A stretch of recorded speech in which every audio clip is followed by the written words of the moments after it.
Hola, ¿qué tal? Sean bienvenidos todos ustedes nuevamente a otro episodio aquí con El Viaje. Estamos muy contentos de que nos acompañen en un diálogo más sobre la lección de escuela sabática. Lección número 4, pastor. Gracias por estar con nosotros.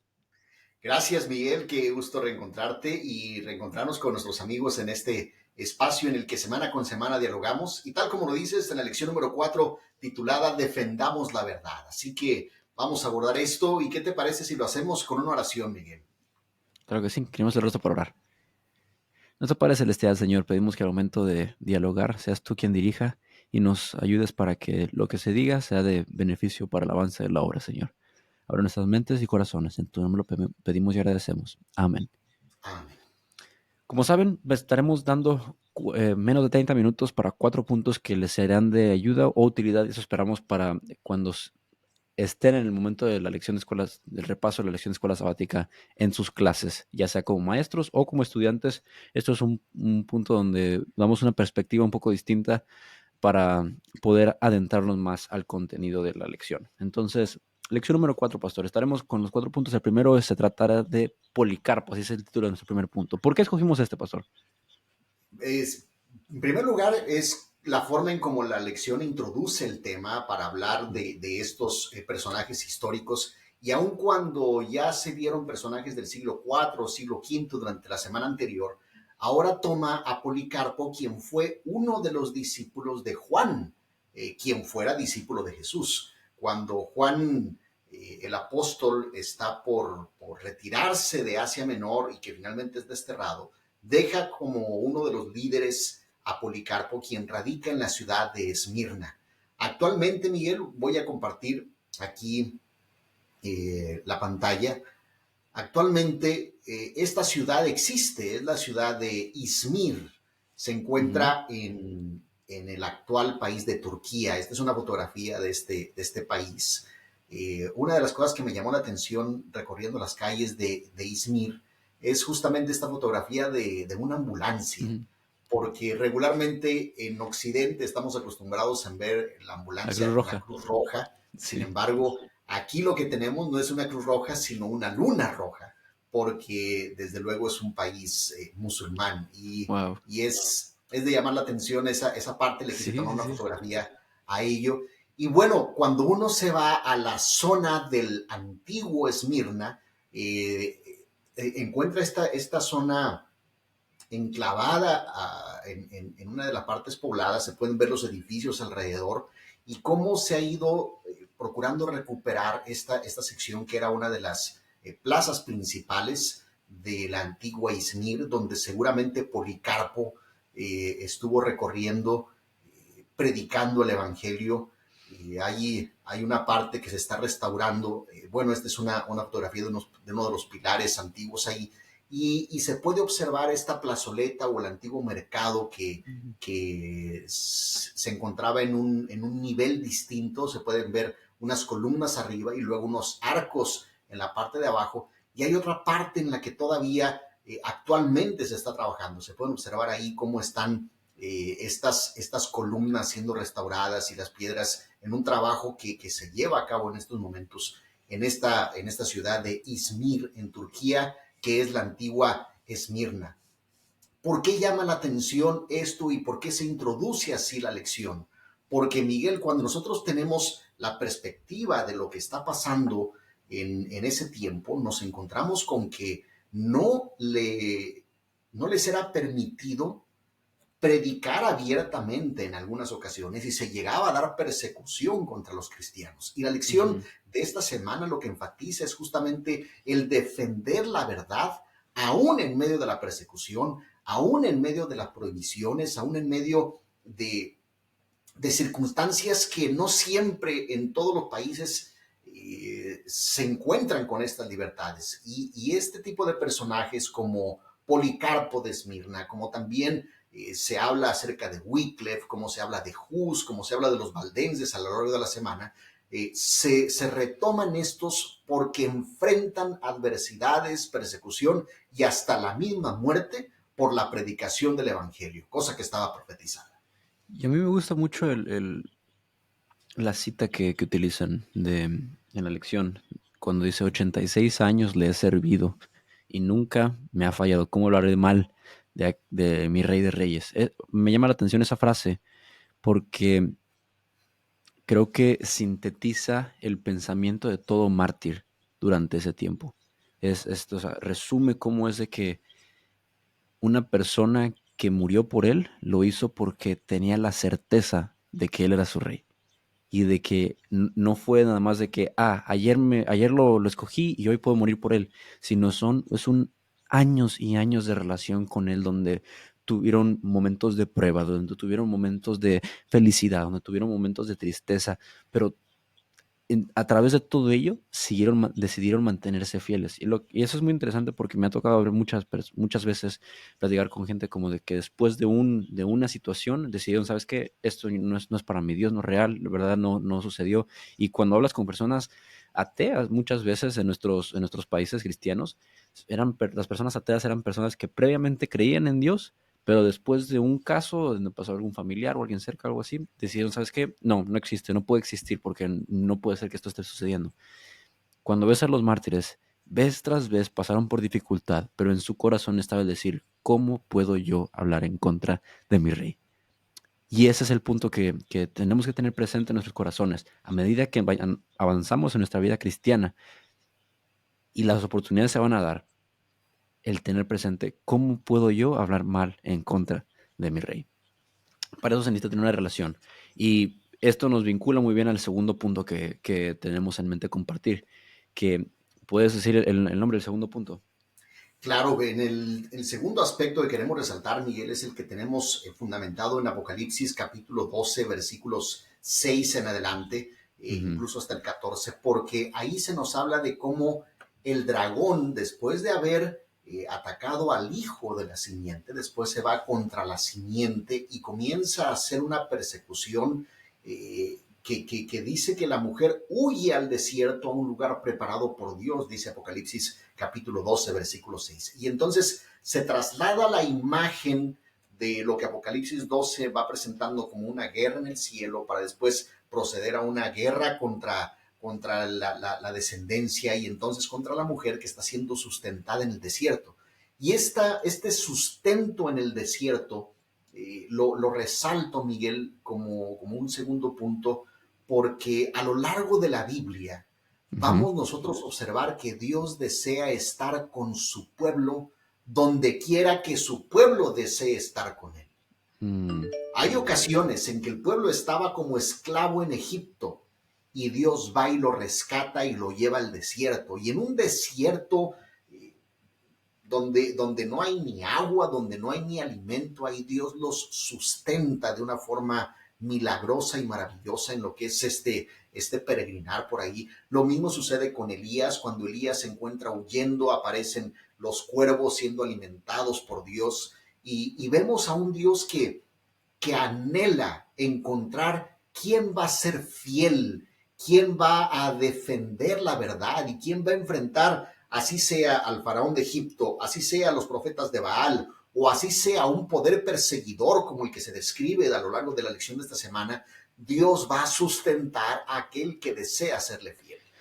y esto que mencionas que la parte del sustento, cuando te pones y estudias la historia de los waldenses, me llama la atención cómo es de que estaban en un punto donde la iglesia había florecido gracias a a la conversión de Constantino. Entonces tenían todos los recursos para hacer unos templos que todavía unas iglesias que todavía están presentes. Este, pero ellos, al momento de salir y de tratar de huir después de una gran persecución que hubo hacia ellos, llegan a unas cuevas que todavía están ahí hoy, por cierto, y puedes ir a visitar ahí en el norte de Italia.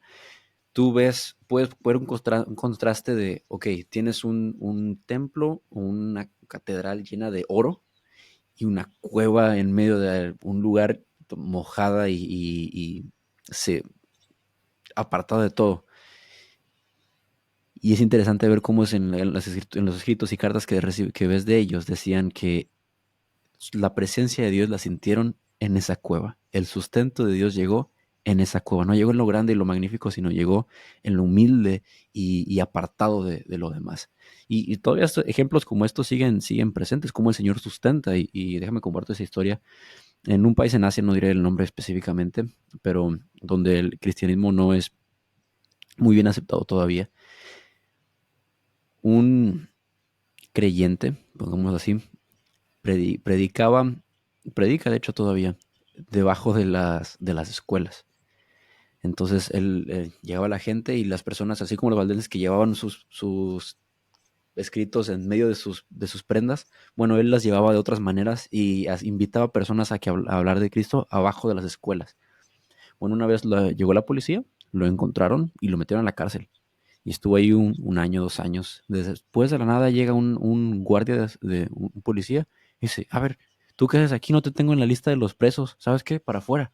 Y lo sacan de la cárcel. ¿Y es que lo primero que hace? Agarra y le cuenta a la gente con la que había estado hablando y va ahora abajo de una casa y sigue predicando. Y continúa predicando y después de un tiempo lo vuelven a poner preso.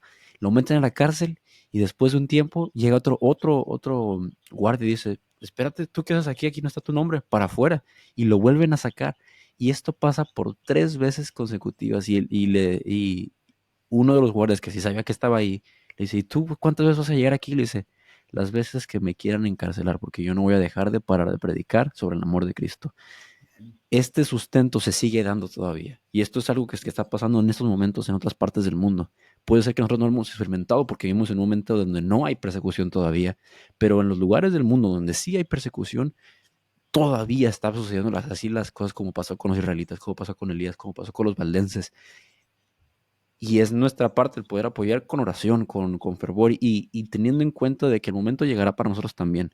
Y es donde tenemos que, así como Policarpo, nuestros 86 años de vida, nuestros 20 años, 40 años que ya hemos tenido con el Señor, tenerlos muy presentes para que cuando lleguen esos momentos podemos decir, yo no puedo hablar en contra de mi rey. Y perdón que vuelvo a repetir ese punto, pero para mí es un punto muy importante, el no poder hablar en contra de mi rey. Y, Y esto es y lo que vemos con este, esta parte del desierto, sí.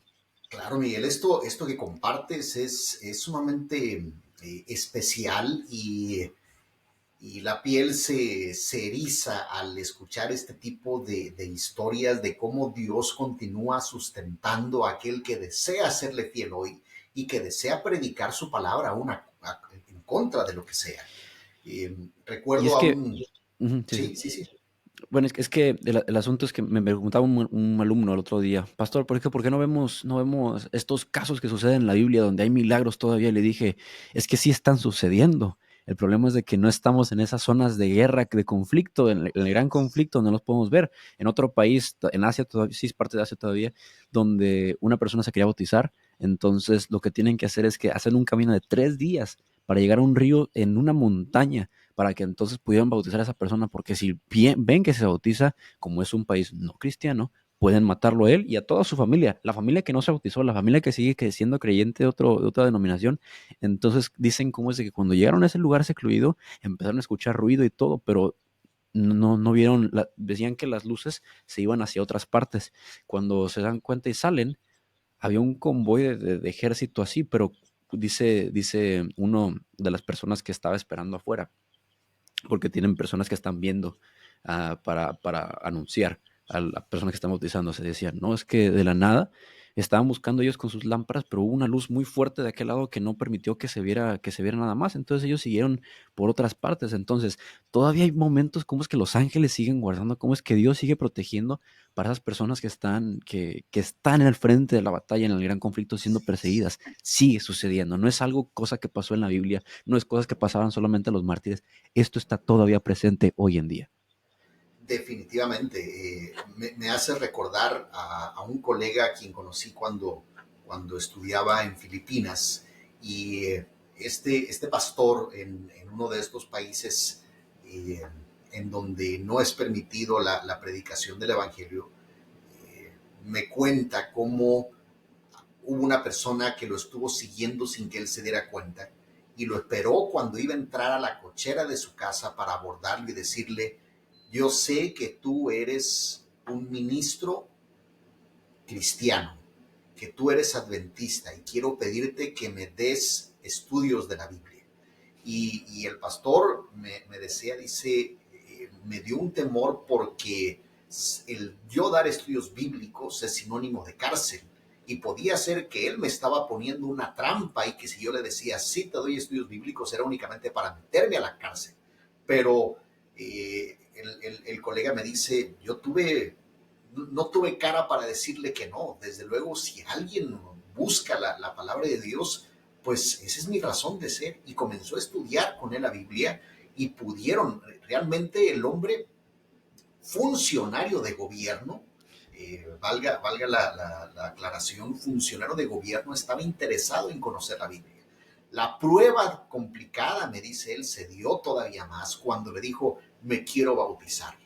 Porque tal como lo dices tú, esto representa, ya aquí está la vida de por medio. Ya no es únicamente cárcel, porque es hacerlo y ser descubierto significa la pena de muerte. Y esto, Miguel, cuando lo vemos con la lección, la parte del domingo en las últimas tres líneas, me gusta la forma en cómo cierra, porque las últimas tres líneas dice, la victoria de Cristo sobre Satanás en la cruz fue la victoria de ellos. Aunque murieron, su muerte es solo un descanso hasta el regreso de Cristo.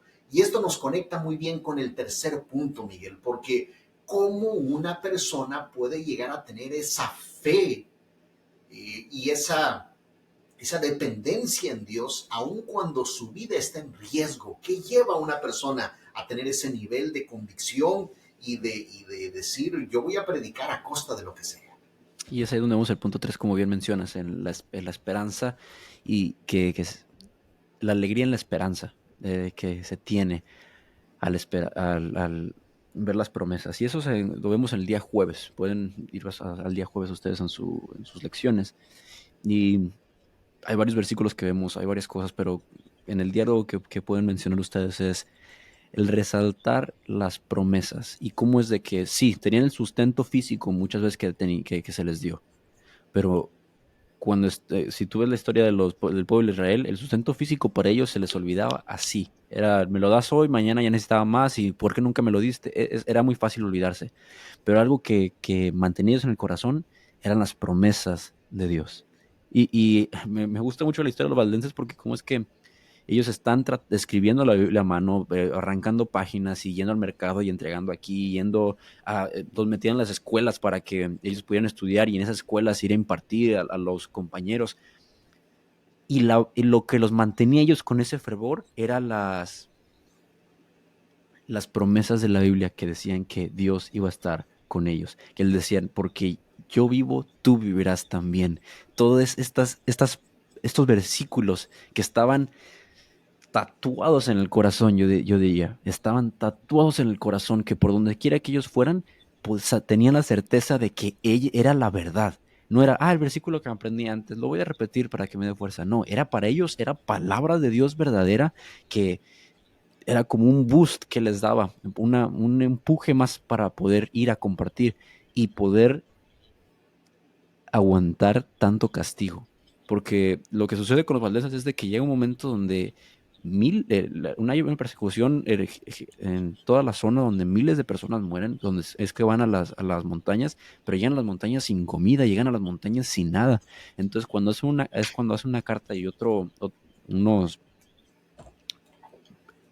políticos de otros lados les mandan dinero, ayudan en otros lados, pero en esas cartas lo que está presente, además, sí está el dinero, sí está la comida que les mandan, pero está escrita en las promesas de Dios que dice que el Señor estará con ustedes, así como estuvo con tal y tal. Entonces, todo esto lo menciono porque nosotros vamos a estar en un momento donde día con día vamos con batallas. Para unas personas ven batallas más grandes que otros. Y el tener tatuadas las promesas de Dios en nuestro corazón es de suma importancia. Esta persona que estaba en la cárcel, que comenté en la primera historia, la manera en la que él se mantenía cuerdo, porque lo mantenían en solitario, era a través de los versículos que él recordaba. Y él se ponía y recitaba y recitaba y recitaba versículos, cosa que los guardias escuchaban y todos los escuchaban alrededor de él, porque es lo que tenía tatuado en su corazón. Y eso es lo que tenemos que tener. Esa esperanza con los versículos que tengamos es la palabra de Dios puesta en nuestro corazón. Claro, Miguel. De las cosas que a mí también me llama mucho la atención de los valdenses, adicional a esto que tú atinadamente has resaltado, tiene que ver con cómo enseñaban a los jóvenes, a los niños, a memorizarse porciones grandes de la Biblia, de tal forma que aunque no tenían la Biblia junto a ellos, la podían transcribir y se sabían libros enteros. Este, esta parte yo creo que hoy en día en nuestra época la hemos pasado por alto porque pues tenemos tan a la mano los asuntos electrónicos que podemos acceder a los versículos o a la Biblia en cualquier momento y hemos dejado a un lado la importancia de memorizar porciones de la Biblia. Y es que eh, una de las actividades que le ponían a un rey cuando recién lo nombraban como rey de Israel, y lo encontramos en el Pentateuco, era que se pusiera a transcribir todos los libros de Moisés. Y tenía que transcribirlo. Cuando se lleva a cabo este proceso de transcripción, se genera un efecto muy interesante de reflexión cuando se está haciendo eso. Cuando uno está memorizando, te encuentras con que esos versículos de la Biblia comienzan a tomar un sentido distinto y se interiorizan de una forma que quedan como marca indeleble. Por lo tanto, Miguel, cómo ellos en medio de esta adversidad podían enfrentar, como tú lo has señalado, tiene que ver con aferrarse a esas promesas, aferrarse a esa convicción. Apocalipsis capítulo 2, versículo 10, que es justamente la forma en cómo cierra el mensaje a la iglesia de Esmirna, señala cómo algunos serían enviados a la cárcel. Sin embargo, les dice, sé fiel hasta la muerte y yo te daré la corona de la vida. Esta corona de vida es lo que permite al creyente saber que su recompensa no está en este mundo. La recompensa no está en las posesiones, la recompensa no está en los títulos, la recompensa no está en los grados alcanzados, la recompensa no está en la cuenta de banco, la recompensa del creyente, del Hijo de Dios, está en el galardón final y eterno que realmente Cristo ya aseguró para nosotros. Y ver esto en la historia de estos personajes y de estos grupos de personas es fantástico. Claro, hay quienes pueden decir que esto al mismo tiempo sirve como un puente para la parte final o el cuarto punto, es el hecho de que nos vamos a encontrar que no llevaban vidas perfectas o no tenían todo el conocimiento, aun cuando rechazaron muchas de las enseñanzas que tradicionalmente estaban ahí, que se alejaban de la Biblia.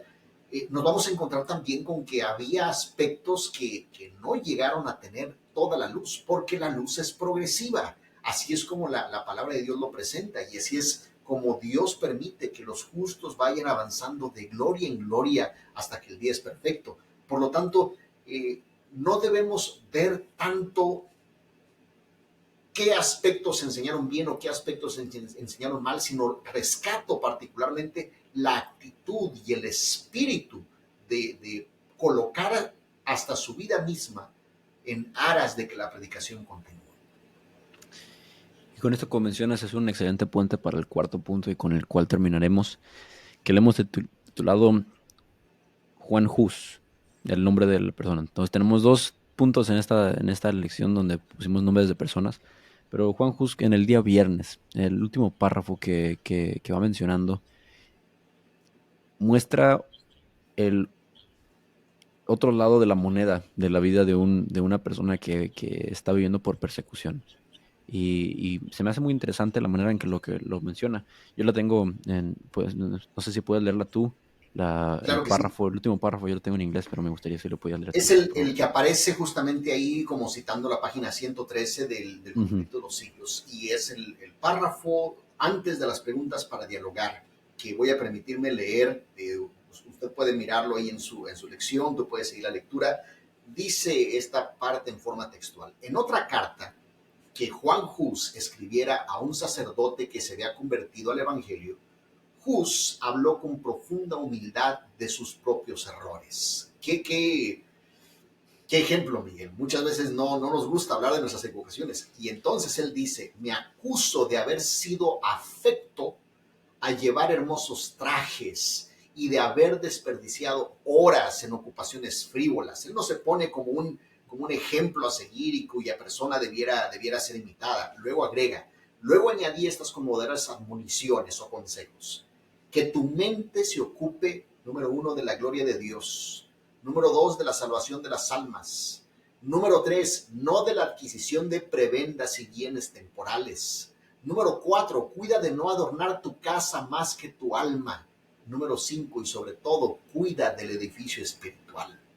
Sé piadoso, sé humilde con los pobres, no consumas tu dinero en banquetes. Si no corriges tu vida y te abstienes de superfluidades, temo que serás severamente castigado, como yo lo soy. Por lo tanto, Juan Hus Qué está fuerte. contando esto y mostrando, diciendo, caray, se me fue tiempo precioso, malgasté dinero en lo que no era, y envía esta carta de consejo que me parece es una carta que vale la pena dialogar durante el sábado, meditar en esas cosas y qué podemos extraer de bueno en esta serie de consejos y cómo podemos aplicarlo a nuestra vida hoy.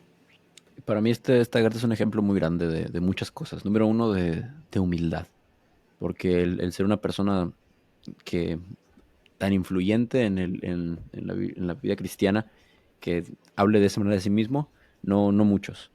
Número dos, el poder de recapacitación y de autoanálisis, de mirar hacia atrás y ver, ok, hice mal en esto, esto y esto, y el poder enumerarlos así de como lo hizo, para poder darle el consejo a otra persona, no lo hagas por esta y esta y razón. No está siendo hipócrita porque está diciendo, yo sufrí por esto y te lo estoy diciendo para que tú no sufras.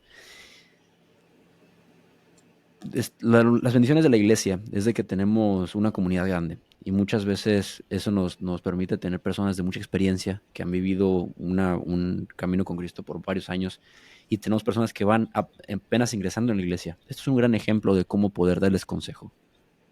Muchas veces queremos exhortar de una manera diferente a la que lo está haciendo Juan Hus aquí, pero esto es un gran ejemplo de cómo podemos exhortar a otros en el darnos cuenta de que la exhortación tiene que ser de beneficio para la persona en su batalla con el gran conflicto. Así es. Porque es lo que está diciendo aquí. Y no es nada más para que cambien esto porque no me gusta cómo lo está haciendo, sino que es porque, mira, yo fallé en esto, pero no quiero que tú pases por lo mismo.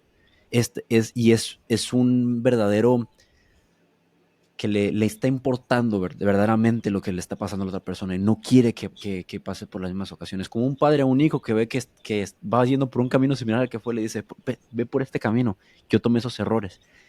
En vez de decir, no, no seas así nada más y lo temo. Ustedes saben a lo que me refiero con la otra perspectiva. Entonces, tomemos el ejemplo de Juan Hus. Veamos también las cosas que está mencionando y apliquémoslo en nuestros corazones también. El asegurarnos de que nuestra vida espiritual esté bien edificada, bien cimentada en la palabra y podamos de esa manera entonces poder ver hacia adelante en esta vida de dificultades cuando venga la persecución. Claro. Sabes, Juan Hus, Miguel, antes de despedirnos, Hus en su idioma natal significa ganso. Él Mm. fue quemado en la hoguera. Y cuando estaba siendo sentenciado, que de paso es una historia impresionante, cuando él estaba siendo quemado en la hoguera, él murió cantando, Jesús, hijo de David, ten misericordia de mí, fue su canto mientras él estaba quemándose en la hoguera y no gritando. Pero él dijo, ustedes van a poder cocinar el ganso, Juan Hus, pero 100 años después se levantará una voz que ustedes no podrán acallar. La voz que se levantó 100 años después fue justamente la de Martín Lutero. Y eso será durante la lección número 5, cuando estaremos hablando de estos otros reformadores. Miguel, qué lecciones tan hermosas e importantes para aprender en nuestras vidas y poder reflejar a Cristo y defender la verdad con todo nuestro corazón. Así es. Gracias por acompañarnos en este viaje de la vida con Jesús a la tierra prometida. Nos vemos la próxima semana. Que Dios los bendiga. Hasta luego.